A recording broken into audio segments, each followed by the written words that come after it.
Alors la question suivante, elle est connectée à ce que vous venez de dire.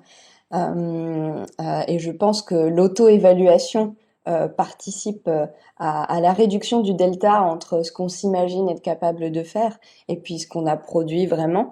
Et ma question est comment on réalise une auto-évaluation efficace? Et mon autre question qui est, bah, pour certains élèves, ça peut être source d'angoisse, d'anxiété, mais aussi de démotivation. Donc comment on peut les faire adhérer, si je puis dire, sachant que ça doit dépendre un peu du format.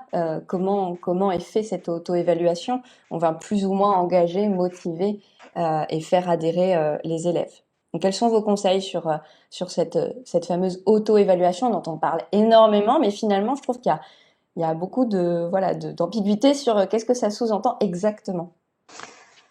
Mais l'auto-évaluation, vous en faites toute la journée, hein. C'est comme dans Le bourgeois gentilhomme, il fait de la prose sans le savoir. Exactement. L'auto-évaluation, de toute façon, que vous le vouliez ou non, les élèves en font tout le temps. Ils le font souvent de façon biaisée, c'est pour ça que il faut les aider à la débiaiser, si je peux dire.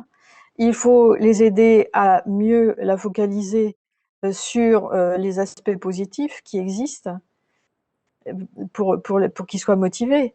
Mais elle n'est anxiogène, cette auto-évaluation, que si elle est assurée par, que si elle est rendue publique Mhm. ou si elle est remplacée par une hétéro-évaluation, ce qui est Mhm. quand même plutôt généralement le cas.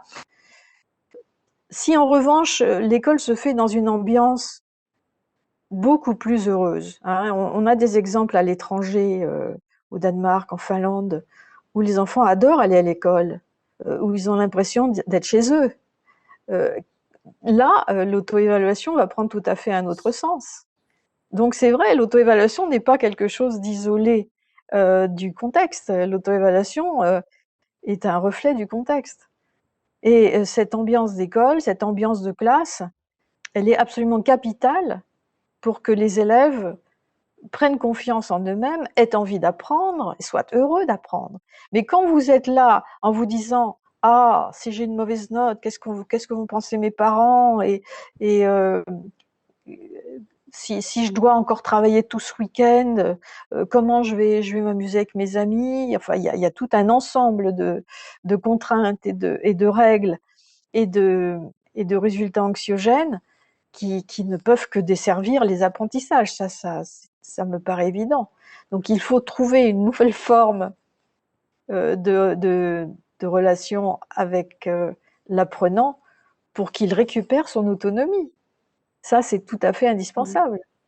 Sans quoi, effectivement, l'autorégulation va rester comme une espèce de menace, aussi bien pour l'enseignant que pour l'élève, ce qui serait quand même terrible, puisqu'en fait, c'est ce qu'ils font en permanence.